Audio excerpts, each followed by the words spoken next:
how important recording hardware is for starting a channel on art. As far as recording hardware, if you mean computer hardware and computer specs, it kind of depends on how elaborate your videos are going to be. If you're doing really long videos, or you're doing videos with green screen or multiple cameras,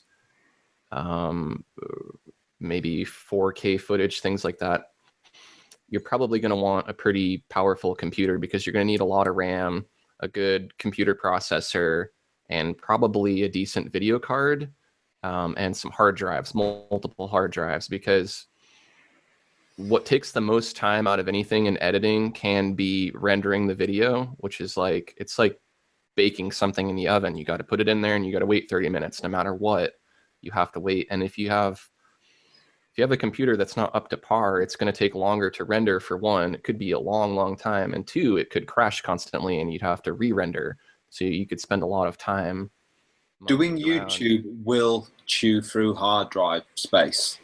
Yeah, like I just bought a 4 terabyte drive yesterday because I filled up 2 terabytes in just a few months of footage, and that's because my new camcorder takes nice HD video, but each of those videos is like 3 to 6 gigabytes for a clip of video. Do you keep all the Camtasia files though?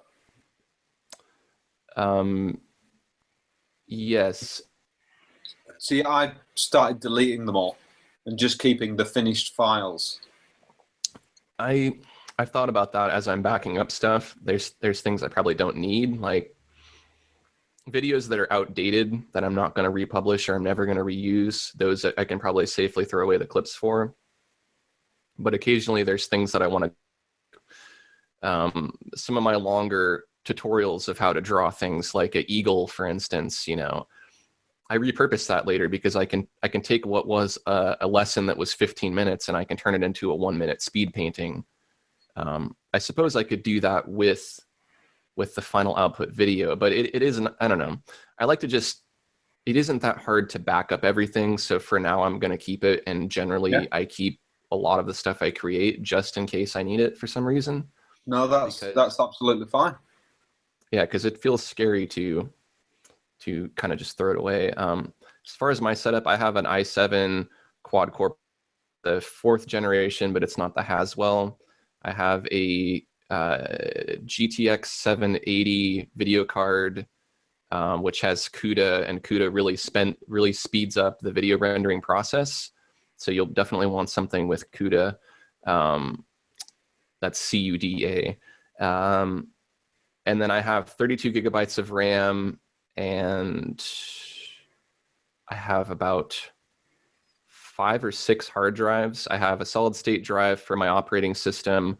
I have a 2-drive solid state RAID 0, which I use for my like cache files and things that are kind of temporary because that reads really fast. Then I have about 3 or 4 different internal drives of varying sizes. That way I'm separating my video footage from my cache files, from my operating system, from my project files. If everything is all on a different drive, everything. But these are all internal. Yeah, these are all internal. Having everything separated onto separate drives makes it fluid. If 1 or 2 hard drives is doing tasks, it's going to bottleneck and it's going to go really slow no matter how fast your processor is.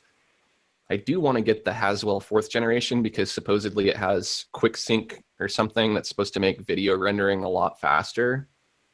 But I would have to spend probably $300 or $400 for a processor, and then my motherboard would have to be upgraded. I'd have to get DDR4 RAM. So I'd be putting down another $1,200 or so to get a new computer that could be, you know, it could be pretty quick. I don't know because I haven't tested it. Or it might be, you know, like I'm saving 5 minutes off of a video that takes 30 minutes to render no matter what. So yeah, that's kind of the gamble